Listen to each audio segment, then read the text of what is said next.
नमस्कार किसान भाइयों, जब भी लगातार बारिश हुई हो या रात का तापमान काफ़ी कम हो गया हो और दिन का तापमान सामान्य रहता हो और साथ ही किसान भाइयों रात में ज़्यादा मात्रा में ओस भी पड़ती हो या रुक रुक कर बारिश हो रही हो, कुल मिला के वातावरण में नमी ज़्यादा हो और तापमान भी ज़्यादा हो, ऐसी स्थिति में हमारी धान की फसल में कुछ रोग और कुछ कीट आने की संभावना बन जाती है। तो हमारी धान की पूरी फसल को चौपट ही करके जाते हैं। एक बार किसान भाइयों ये रोग और कीट हमारी धान की फसल में आ जाएं तो इस समय वह हमारी धान की पूरी फसल को चौपट करने की क्षमता रखते हैं। इस समय क्या क्या रोग आ सकते हैं, क्या क्या कीट आ सकते हैं, वह पूरी जानकारी किसान भाइयों इस वीडियो में दी जाएगी। इसलिए अभी से वीडियो को लाइक करके चैनल को सब्सक्राइब कर दें।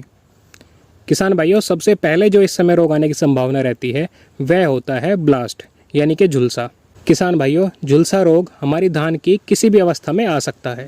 अगर हमारे धान अभी गबोट अवस्था में हैं या नहीं भी आए हैं तो किसान भाइयों इस समय लीफ ब्लास्ट के रूप में आ सकते हैं, यानी कि पत्ता झुलसा के रूप में, या किसान भाइयों नोड ब्लास्ट के रूप में आ सकते हैं, कॉलर ब्लास्ट के रूप में आ सकते हैं, या किसान भाइयों आपकी धान की फसल में बालियां बन चुकी हैं और बालियों में दाने भर रहे हैं या भर चुके हैं, गर्दन तोड़ यानी कि नेक ब्लास्ट के रूप में भी हमारी फसल में आकर हमारी तैयार फसल को बर्बाद कर सकता है। इसीलिए किसान भाइयों अगर ब्लास्ट के शुरुआती लक्षण आपकी फसल में दिखाई दें तो तुरंत आपको उपचार कर लेना चाहिए ताकि आप अपनी फसल को बर्बाद होने से बचा सकें। उपचार के लिए क्या क्या कर सकते हैं किसान भाइयों, इसके लिए मैं कुछ आपको दवाओं के कॉम्बिनेशन बताने वाला हूँ। आप इनमें से किसी भी एक का प्रयोग करके अपनी धान की फसल को बर्बाद होने से बचा सकते हैं। किसान भाइयों, सबसे पहला कॉम्बिनेशन होता है आइसोप्रोथिलीन और मैनकोजेब का। किसान भाइयों, आइसोप्रोथिलीन फ्यूजीवन के नाम से और मैनकोजेब M45 के नाम से काफ़ी मशहूर है, आप किसी भी अच्छी कंपनी का ले सकते हैं। इसके अलावा किसान भाइयों दूसरा कॉम्बिनेशन जो बनता है वह होता है बायर कंपनी का नेटिवो, जिसके अंदर टेबुकोनाजोल और ट्राइफ्लॉक्सीस्ट्रोबिन पाया जाता है। आप बायर नेटिवो के साथ भी अगर मैनकोजेब का इस्तेमाल कर लेते हैं तो आपको बड़े शानदार रिजल्ट मिलेंगे।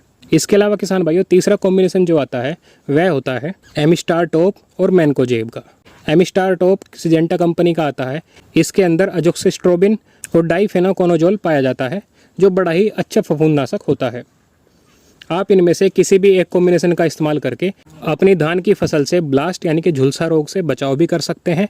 और किसान भाइयों अगर आपकी फसल में यह रोग आ गए हैं, इनका छिड़काव करके आप अपनी फसल का उपचार भी कर सकते हैं। इसके अलावा किसान भाइयों दूसरा रोग जो इस समय आ सकता है वह होता है फॉल्स स्मट यानी कि हल्दी रोग, या कहीं कहीं इसे कंडुआ रोग भी बोला जाता है। किसान भाइयों यह रोग हमारी धान की फसल में बालियां बनने पर आता है। जब हमारी धान की फसल में 2 से 4% बालियां बन चुकी हो तब से लेकर और बालियों में दाना सख्त होने तक किसी भी अवस्था में यह रोग आ सकता है। इस रोग में किसान भाइयों बालियों में दानों पर पहले पीले रंग का पाउडर जमा होने लगता है, धीरे धीरे पूरा का पूरा दाना ही पीले रंग के पाउडर में बदल जाता है। पहले तो ये झिल्ली से ढका रहता है और कुछ समय बाद जब यह झिल्ली फटती है तो यह पाउडर जितनी दूर तक भी फैलेगा उतने ही पौधों में यह रोग फैलने लगता है और कुछ समय बाद किसान भाइयों यह पाउडर काला पड़ जाता है। किसान भाइयों यह रोग बड़ी तेज़ी से फैलता है, इसीलिए अपनी फसल को बचाना बहुत ज़रूरी हो जाता है। इसके लिए भी किसान भाइयों कुछ कॉम्बिनेशन बताने वाला हूं, जिनका प्रयोग आप अपनी धान की फसल में रोग आने से पहले बचाव के लिए या रोग आने के बाद उपचार के लिए भी कर सकते हैं। किसान भाइयों हल्दी रोग से बचाव के लिए या उपचार के लिए आप COC यानी कॉपर ऑक्सीक्लोराइड और कॉपर हाइड्रोक्साइड का प्रयोग कर सकते हैं।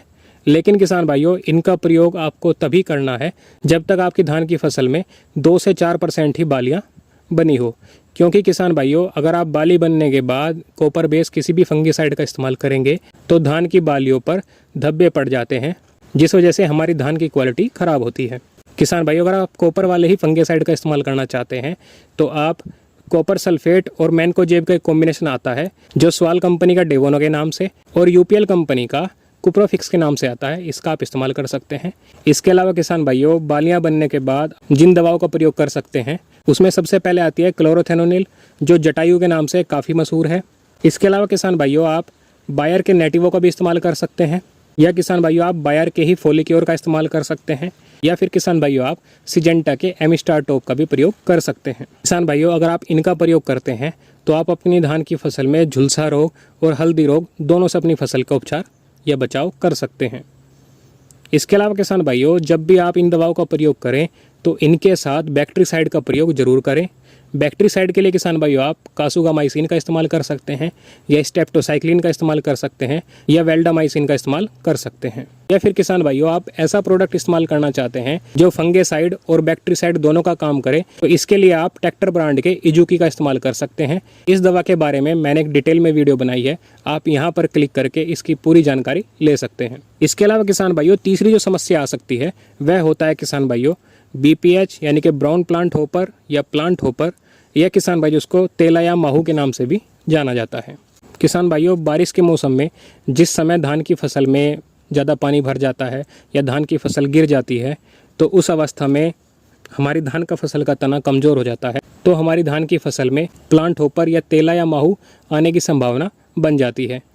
इसके उपचार के लिए किसान भाइयों मैंने एक डिटेल में वीडियो बनाई है, इसका लिंक आपको इस वीडियो के लास्ट में मिल जाएगा, या आप यहाँ पर भी क्लिक करके इस वीडियो को देख सकते हैं। किसान भाइयों उम्मीद करता हूँ वीडियो अच्छी लगी होगी, इसलिए वीडियो को लाइक करके चैनल को सब्सक्राइब अवश्य करें। धन्यवाद।